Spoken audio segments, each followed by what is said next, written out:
Welcome back. Nirbhaya case में दोषियों के लिए नया डेथ वारंट जारी करने की मांग पर दिल्ली की पटियाला हाउस कोर्ट अब कल सुनवाई करेगी। अदालत ने निर्भया के माता पिता और दिल्ली सरकार की याचिका पर सुनवाई करते हुए कहा कि दोषी पवन को वकील मिलने के बाद वो मामले की सुनवाई करेगी। इस दौरान कोर्ट में सुनवाई के दौरान निर्भया की मां और पिता कई बार भावुक हो गए और कोर्ट से आज ही दोषियों के लिए नया डेथ वारंट जारी करने की अपील की, लेकिन अदालत ने दोषियों के वकील एपी सिंह के पैरवी से इनकार करने पर सुनवाई कल तक के लिए टाल दी, जिसके बाद अदालत के बाहर निर्भया के मां ने दोषियों को फांसी दिए जाने की मांग करते हुए नारेबाजी की। फांसी दो, निर्भया को न्याय दो, निर्भया को न्याय दो। से आ रही है तकरीबन डेथ वारंट के लिए, लेकिन अचानक क्या हुआ कि आज प्रदर्शन करने? आज मेरे पटियाला कोर्ट हाउस में विश्वास डगमगा गया है कि आज यह डेथ वारंट जारी नहीं हुआ। अब मुझे नहीं लगता कि कल भी डेथ वारंट जारी होगा, क्योंकि कल कोई और पैंतरा अपनाया जाएगा। तो मुझे लगता है कि खासकर इस पटियाला कोर्ट हाउस में इस जज साहब से तो नया डेथ वारंट जारी नहीं हुआ, क्योंकि वो उनको मुजरिमों को बहुत दया आ रही है। उसके बाद उम्मीद खत्म हो रही है आपकी क्या? हाँ, उम्मीद खत्म? मुझे आज विश्वास डगमगा गया है कि पीछे डेथ वारंट जारी इसलिए नहीं हुआ कि हाई कोर्ट ने 1 हफ्ते का टाइम दिया है, तो हमें इसका मान रखना है। आज जज साहब ने खुद सुप्रीम कोर्ट को ऑर्डर को मान नहीं रखा, उसको इग्नोर कर दिया और एक मुजरिम का पिता आ गया, साजिश के तहत एपी सिंह ने उसको खड़ा करा दिया कि नहीं मैं इसका वकील नहीं। ऐसा हो ही नहीं सकता। 7 साल से उसने केस लड़ा, आज मोड़ पे आके नहीं छोड़ सकता। तो कहीं न कहीं उसकी साजिश थी, आज उस साजिश में पास हो गया, क्योंकि उसको लगा कि आज कोई अपील पेंडिंग नहीं है, आज डेथ वारंट जारी हो गया। तो एक नई चाल चली और उसके बाप को ले आके खड़ा कर दिया और जज साहब ने डेथ वारंट जारी करने से इनकार। सबको निर्भया के पिता भी हमारे साथ हैं, ये बताइए आज काफी ज्यादा हताश हो गए। हताश तो हम आज 3 बार से हो रहे हैं। जिस तरह से जज साहब ने कहा कि सुप्रीम हाई कोर्ट ने 1 हफ्ते का समय दिया है, उसको हमें मानना पड़ेगा और माना उन्होंने। आप खुद ही खड़े हो गए थे आज कोर्ट में और कहने लगे कि आपकी बात भी सुन ली जाए, लेकिन उन्होंने हमको तो बैठाया ना कि अब बैठ जाओ। इसका मतलब क्या है? उनके मुजरिमों के बात को सुन रहे हैं, लेकिन हमारे को नहीं सुन रहे हैं। और इस वक्त इसी खबर पर बात करने के लिए हमारे साथ हमारे सहयोगी अमित सिंह जुड़ रहे हैं। अमित, आज कुछ कोर्ट में जो भी हुआ इसको लेकर बहुत नाखुश दिखे निर्भया के माता पिता। ऐसे में कानूनी तौर पर अब क्या क्या विकल्प हैं, कैसे वो अपने बात को मजबूती के साथ रख सकते हैं? जी बिल्कुल प्रीति, आज सुनवाई हुई, आधे घंटे से ज़्यादा कोर्ट में सुनवाई हुई है और सुनवाई के दौरान जो एक दोषी है पवन, उसके पिता जो है वो कोर्ट रूम में पहुंच गया। उन्होंने कहा कि अब एपी सिंह उनके वकील नहीं है और इस पर कोर्ट हालांकि काफ़ी नाराज भी हुआ, लेकिन कोर्ट ने बाद में कहा कि उन्हें सरकारी वकील मुहैया कराएगा। तो इस पर जो निर्भया की माँ थी वो काफ़ी ज़्यादा दुखी हो गई। उसके बाद से ही जैसे ही एक तारीख मिला, उसके बाद मैं आपको तस्वीरें यहाँ पर प्रीति दिखाना चाहूँगा। आप देखिए यहाँ पर किस तरीके से यहाँ पर कुछ महिलाएं, 2 महिलाएं और 1 पुरुष हैं, यहाँ पर लगातार जो है ये प्रदर्शन कर रहे हैं यहाँ पर, और इनका मांग है द हैंग द रेपिस्ट। इनका कहना है कि ये जो रेप पीड़िता है उनके लिए ये काम करते हैं। साथ ही साथ यहाँ पर मेरे साथ सीमा कुशवाहा मौजूद है, सभी लीगल रेमेडीज के बारे में ये हमें बताएंगी, क्योंकि ये निर्भया की मां की वकील भी हैं। ये बताइए, आज एक और बार तारीख लग गई है कोर्ट में, क्या कहना है इस पर? हालांकि कल भी कोर्ट में सुनवाई होगी। देखिए, ये जो आज तारीख कल की लगी है इस कोर्ट में 3 बजे की, 3 बजे हियरिंग है। जो एपी सिंह है, निर्भया के जो कन्विक्टेड के जो लॉयर हैं, उनका कहना है, वो निर्भया के जो लॉयर हैं और पवन गुप्ता के जो फादर हैं, इन दोनों की ये कॉन्स्पिरेसी थी कि जब आज डेथ वारंट इशू नई डेट फिक्स की जानी थी, तो उस केस में इन्होंने आ करके, जैसे दोषी पवन के पिता कोर्ट में आ गए और कहे कि वो एपी सिंह को वो अपना वकील नहीं मानता है, तो अब सरकारी वकील मुहैया करा दिया गया है, यानी एक और तारीख लगी है, यानी और डिले होगा। जितना हम सोच रहे थे कि आज डेथ वारंट जारी कर दिया जाए, ये डिले बहुत ज्यादा नहीं होगा। ये ऐसे लूप होल्स जो हैं, जो कहीं ना कहीं डिले कर देते हैं, लेकिन मुझे लगता है ये बहुत ज़्यादा डिले नहीं होगा, क्योंकि डेथ वारंट अभी भी इशू है, सिर्फ डेट फिक्स नहीं है। तो ये कोर्ट कल डेट फिक्स इसको करना चाहिए, क्योंकि देखिए कल सुप्रीम कोर्ट में भी मामले पर सुनवाई होगी। तो सुप्रीम कोर्ट में क्या आज जो कोर्ट में हुआ वो सारी बातें आप रखेंगे? बिल्कुल सुप्रीम कोर्ट में जो ये ऑर्डर आज इस कोर्ट ने किया है कि किस तरीके से लॉ को वो कन्विक्टेड के जो लॉयर हैं और कन्विक्टेड मैनिपुलेट कर रहे हैं। तो इस ऑर्डर को हम सुप्रीम कोर्ट के सामने जरूर रखेंगे। सुप्रीम कोर्ट में 10:30 बजे हियरिंग है और अब सुप्रीम कोर्ट को मुझे लगता है इसमें इंटरफेयर करके एक डायरेक्शन प्रॉपर तरीके से देना चाहिए कि इस डेट तक ये सारी रेमेडी को अवेल करे। अगर नहीं करते देन सुप्रीम कोर्ट एक गाइडलाइन बनाया। ये कहना है निर्भया की मां की वकील सीमा कुशवाहा का। अमित आएंगे आपके पास। शुक्रिया आपका इस जानकारी के लिए और ये बताने के लिए काफी है कि कितने परेशान हो चुके हैं निर्भया के माता पिता और वो चाहते हैं कि जल्द से जल्द इस मामले पर डेथ वारंट जारी हो, जो कि दोषियों की तरफ से आजमाई जा रही तिकड़मों की वजह से नहीं हो पा रहा है। शुक्रिया आपका।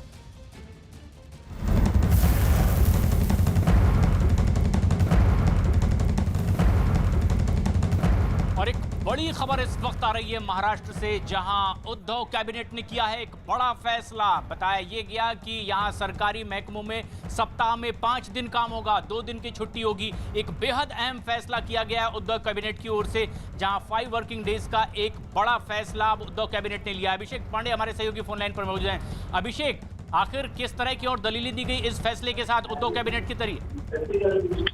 देखिए प्रशांत, जिस तरीके का फैसला लिया गया है उसमें कर्मचारियों की लगातार डिमांड थी। कई बार कर्मचारी इसको लेकर आंदोलन कर चुके थे, लेकिन देवेंद्र फडणवीस सरकार ने उसमें तो फैसला नहीं किया था। उद्धव सरकार ने 5 दिन का 5 डेज इन वीक कर दिया है, लेकिन उसमें एक क्लॉज ऐड किया है कि 45 मिनट जो सामान्य जो टाइम होता है उसमें 45 मिनट हर दिन और ऐड किया जाएगा, ताकि जो एक दिन जो काम नहीं करना है या जिस छुट्टी के लिए दिया गया है उसका काम सफर न होने पाए, इसके लिए 45 मिनट और एक्स्ट्रा काम करना पड़ेगा कर्मचारियों को। लेकिन सप्ताह में 5 दिन लेने का काम करने का फैसला किया है उद्धव सरकार ने। तो रोजाना 45 मिनट एक्स्ट्रा काम करना होगा, लेकिन सप्ताह में 5 दिन ही सरकारी दफ्तर खुले रहेंगे और 5 वर्किंग डेज का बड़ा फैसला उद्धव कैबिनेट ने किया। और इधर दिल्ली के डिप्टी सीएम मनीष सिसोदिया ने जीत के बाद अपने विधानसभा क्षेत्र पटपड़गंज में धन्यवाद रोड शो किया। मनीष सिसोदिया ने पटपड़गंज के जवाहर मोहल्ला में रोड शो किया और इलाके की जनता को भारी जीत के लिए धन्यवाद दिया। इस दौरान वहां जुटी महिलाओं में मनीष सिसोदिया को माला पहनाकर उनका स्वागत करने की होड़ मची रही। तो मनीष सिसोदिया जब कल वोटिंग हो रही थी तो वो तस्वीरें भी सामने आ रही थी कि उनके साथ साथ आम आदमी पार्टी के हर कार्यकर्ता की धड़कनें बढ़ी हुई थी कि इस सीट पर क्या निर्णय होने जा रहा है। लेकिन आज फैसला उनके हक में इन तस्वीरों के जरिए समझा जा सकता है और पटपड़गंज की जनता का धन्यवाद करने के लिए उन्होंने रोड शो किया है। लेकिन कल आपको याद होगा अरविंद केजरीवाल ने पटाखे नहीं जलाने की अपील की थी जश्न में।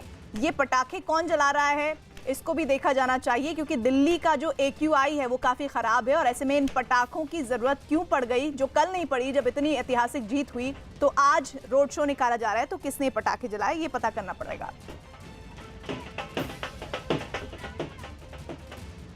और इधर रोहिणी से विधानसभा चुनाव जीते बीजेपी के विजेंद्र गुप्ता ने कहा है कि उनकी पार्टी दिल्ली में विपक्ष की भूमिका निभाएगी। शाहीन बाग के मुद्दे पर भी उन्होंने कहा कि अब वहां सड़कें खाली होने लगी हैं। क्या लग रहा है ये जो सीटें कम आई दिल्ली में, कहीं आपका जश्न जो है वो फीका रह गया? देखिए, मैं यही कहूँगा कि लोकतंत्र में जनता जनार्दन है। जनता का जो फैसला है वो सर्वमान्य है, इसको आगे हम नतमस्तक हैं, उसको सर नवाते हैं और जनता के आदेश का पालन करते हुए हम विपक्ष में बैठेंगे और अपनी भूमिका एक सुदृढ़ विपक्ष के रूप में जनता के मुद्दे, जनता की समस्याएं, जनता के सवाल लेकर सरकार से पूछेंगे। आम आदमी पार्टी साफ कह रही है कि नफरत की राजनीति को हराया है दिल्ली की जनता ने, क्या कहेंगे? देखिए, अब मेरी मौका नहीं है उस समय मैं सारी बात कहूँ, लेकिन ये तो वो भी जानते हैं कि अब शाहीन बाग की सड़कें खाली क्यों होने लगी हैं। विश्वास नगर से बीजेपी विधायक ओपी शर्मा ने केजरीवाल से फिर से उन्हें आतंकवादी कहा। वो दिल्ली का बेटा नहीं है, ये भी उन्होंने जोड़ा।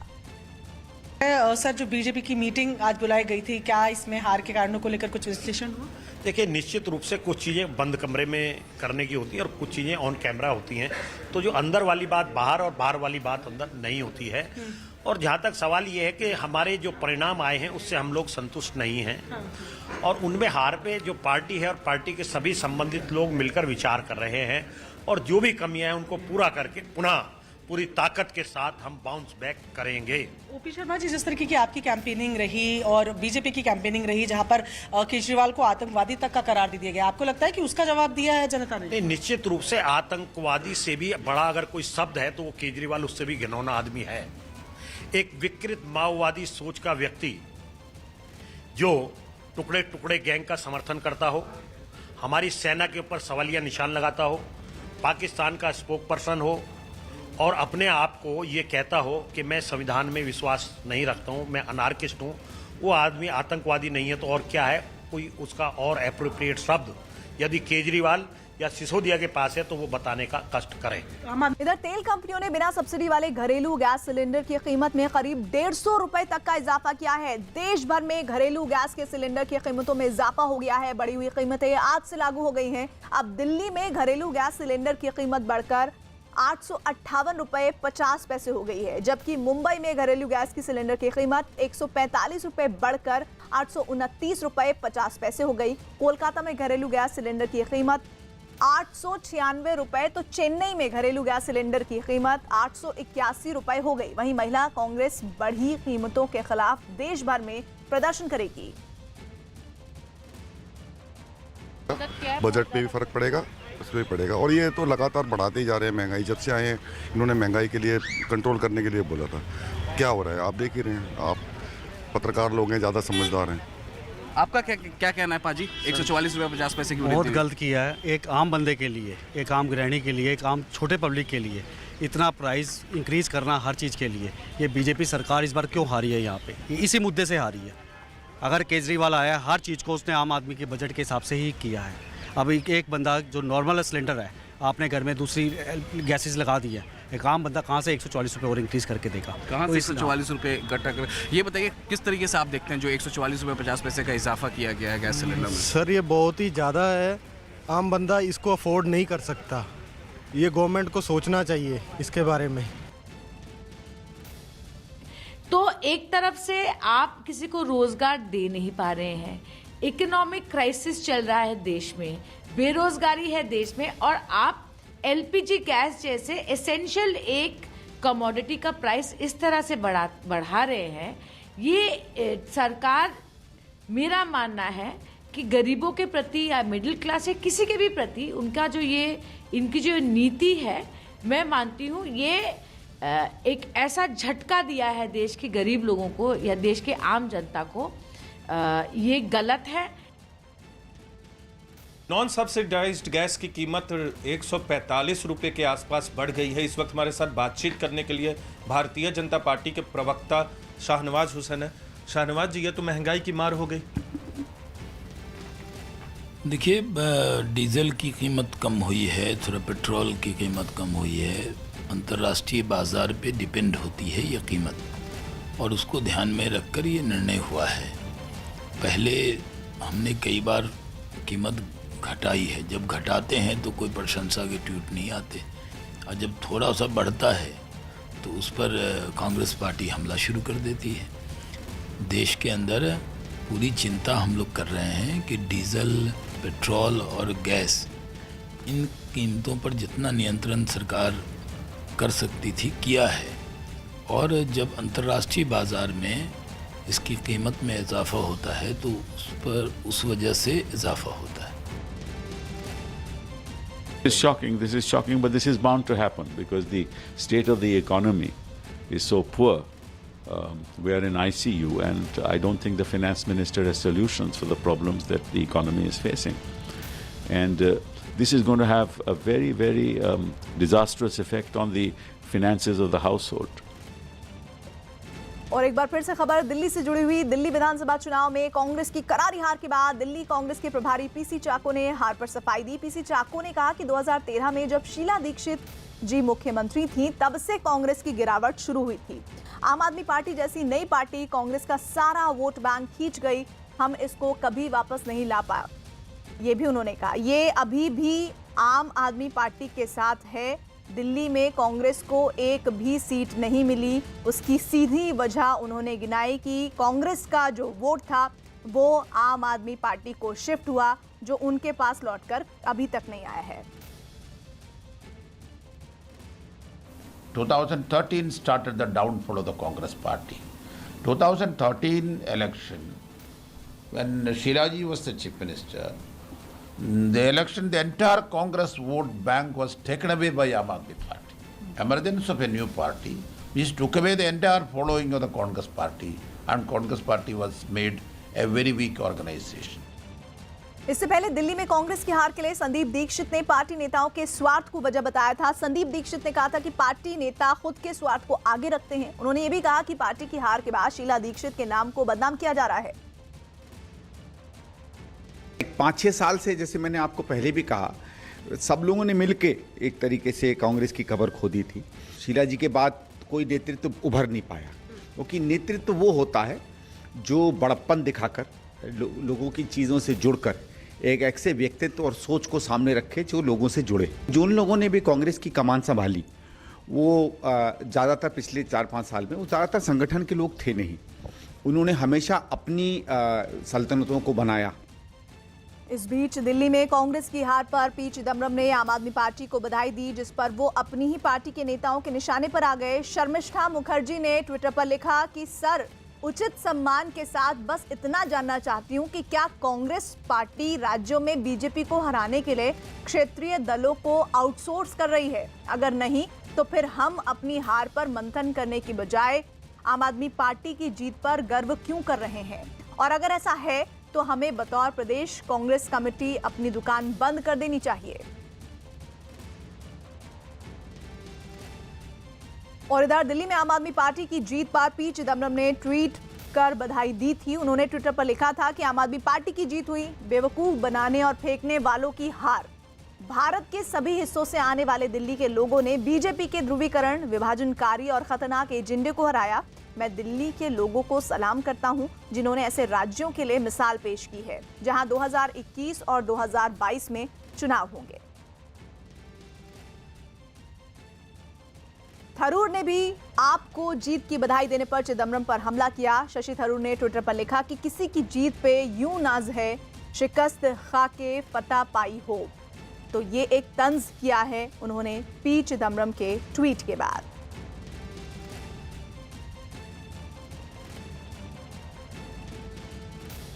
यूपी के देवबंद में शाहीन बाग की तरह नागरिकता संशोधन कानून के खिलाफ हो रहे प्रदर्शन पर केंद्रीय मंत्री गिरिराज सिंह ने विवादास्पद बयान के बाद सियासत तेज हो गई है। गिरिराज सिंह के देवबंद को आतंकवाद की गंगोत्री कह देने के बाद सियासी बवाल मचा हुआ है। देवबंद उलेमाओं ने जहां गिरिराज सिंह से माफी की मांग की है, वहीं शिया वक्फ बोर्ड के चेयरमैन वसीम रिजवी ने देवबंद पर लोगों को कट्टर बनाने का आरोप लगाया, जबकि समाजवादी पार्टी ने गिरिराज सिंह पर सांप्रदायिकता फैलाने का आरोप लगाया। तो यूपी सरकार में मंत्री मोहसिन रजा ने गिरिराज सिंह का बचाव कर दावा किया कि पश्चिमी यूपी के कई जिले आतंकी गतिविधियों में शामिल रहे हैं। मैंने एक बार कहा था कि ये देवबंद ये आतंकवाद की गंगोत्री, सारे बड़े बड़े दुनिया में जो भी पैदा हुए आतंकवाद, चाहे हाफिज सईद का मामला हो, ये सारे के सारे लोग यहीं से निकलते हैं। केंद्रीय मंत्री गिरिराज सिंह का जो बयान आया है देवबंद को लेकर, मैं समझता हूं कि गिरिराज सिंह जैसे लोगों को भी और गिरिराज सिंह को भी कम से कम अकल ले लेनी चाहिए। ये उनकी बौखलाहट है दिल्ली के परिणाम आने के बाद की, और जिस तरह की वो नफरत की राजनीति कर रहे हैं, नफरत की राजनीति करते हैं, ये नफरत की बातें करते हैं, उनको इन चीज़ों से बाज आना चाहिए। उन्हें देश की हालत को देखनी चाहिए कि देश क्या है, और ऐसे पवित्र स्थान देवबंद को ऐसे अल्फाज का इस्तेमाल करना, उन्हें अपने इस बयान को लेकर माफ़ी मांगनी चाहिए। मैं समझता हूँ पूरे देवबंद से नहीं बल्कि पूरे देश से माफ़ी मांगनी चाहिए। गिरिराज सिंह साहब, आप देश के हित में बात कीजिए, आप एक जिम्मेदार शख्स हैं। देवबंदी इस्लामिक साजिश देश को तोड़ने के लिए पढ़े लिखे मुस्लिम नौजवानों को कट्टरपंथी बना रही है। अब अब्दुल कलाम जैसे मुसलमानों का हिंदुस्तान के लिए अपना योगदान देना बस एक इतिहास है। अब देवबंदी विचारधारा के लाखों कसाब तैयार किए जाने की तैयारी हो रही है। बीजेपी के नेता गिरिराज सिंह केंद्रीय मंत्री हैं, उन्होंने कहा कि देवबंद आतंकवाद की जननी है और जनसंख्या नियंत्रण कानून पर कहा कि जो नहीं मानेगा उसकी वोटिंग राइट खत्म कर दी जाएगी। हमारे साथ विधायक हैं संजय लाठा साहब, वो मौजूद हैं समाजवादी पार्टी के। क्या कहेंगे गिरिराज सिंह के इस बयान पर? देखिए, गिरिराज सिंह और उनके बड़बोले नेता सांप्रदायिकता फैलाने के लिए उनके हथियार हैं और उनका इलाज दिल्ली में अच्छे से हो गया है और पूरे देश के अंदर उनकी एक एक करके सरकार जा रही है। अब दिल्ली भी, असली दिल्ली भी जाने वाली। वो कह रहे हैं कि आतंकवाद की जननी है देवबंद। वहाँ आतंकवाद की जननी तो आरएसएस है। सबके सामने जिस तरह का नंगा नाच उन्होंने दिल्ली में किया, सांप्रदायिकता के सामने देखा, यही आतंकवाद होता है। केंद्र सरकार के मंत्री बीजेपी नेता गिरिराज सिंह ने देवबंद पर एक बयान दिया है जिसको लेकर सियासी हलचल मच गई है। कांग्रेस और समाजवादी पार्टी ने निशाना साधा है। गिरिराज सिंह ने कहा था कि जनसंख्या नियंत्रण कानून आना चाहिए, जो ना माने उसकी वोटिंग राइट खत्म कर देनी चाहिए। साथ ही उन्होंने कहा कि देवबंद आतंकवाद की गंगोत्री है। हमारे साथ सरकार के मंत्री मोहसिन रजा साहब मौजूद हैं। सर, क्या कहेंगे गिरिराज सिंह के इस बयान पर कि देवबंद आतंकवाद की गंगोत्री है? देखिए, मुझे लगता है कि शायद थोड़ा सा और करेक्ट कर दिया जाए, क्योंकि जिस तरह से आपने देखा 13 के चुनाव में, जब 14 के चुनाव हो रहे थे, राहुल गांधी जी के बयान आ रहे थे कि मुझे कुछ लोगों से मेरी वार्ता हुई जिन्होंने बताया कि मैं ISI के लिए काम करता हूं, और तमाम और भी जो घटनाएं हुई वो उसी क्षेत्र से, खास करके वेस्टर्न यूपी के कुछ पर्टिकुलर इलाके हैं जहां से इस तरह की घटनाएं निकल कर सामने आई। एजेंसियों के पास भी रिपोर्ट आई। सपा सरकार के दौरान भी अखिलेश जी को भी पता है कि उनके चाहे प्रवक्ता जो भी कह रहे हों, जो भी उनके नेता कह रहे हों, लेकिन सच्चाई ये है कि वहां से कुछ इस तरह की गतिविधियां पाई गई। लेकिन जहां तक रही बात खाली पर्टिकुलर एक ज़िले या एक कोई जनपद की बात की जाए, तो ऐसा नहीं है। उधर कुछ क्षेत्र हैं ऐसे जहां पर इस तरह की गतिविधियों में लोग पाए गए थे। एजेंसियों के पास में उनकी रिपोर्ट्स हैं और बड़े बड़े नेताओं ने बयान दिए हैं। राष्ट्रीय अध्यक्ष जब थे कांग्रेस के राहुल गांधी जी, उन्होंने भी उस पर वक्तव्य अपना दिया था कि हमसे कुछ लोगों की बात हुई। तो इसका मतलब ये है कि वहां पर कुछ इस तरह की घटनाएं या इस तरह की एक्टिविटीज़ रहती हैं जिसको लेकर गिरिराज जी ने बोला है। इधर यूपी के हापुड़ से खबर है, जहां एक जूता बनाने वाली फैक्ट्री में भीषण आग लग गई। फैक्ट्री में आग लगने से वहां काम कर रहे मजदूरों में हड़कंप मच गया, जिसके बाद उन्हें सुरक्षित बाहर निकाल लिया गया। रिहायशी इलाके में फैक्ट्री होने की वजह से आसपास के इलाके को भी खाली कराया गया और दमकल की गाड़ियां आग बुझाने में जुटी हैं। हालांकि आग कैसे लगी इसका पता नहीं चल सका है।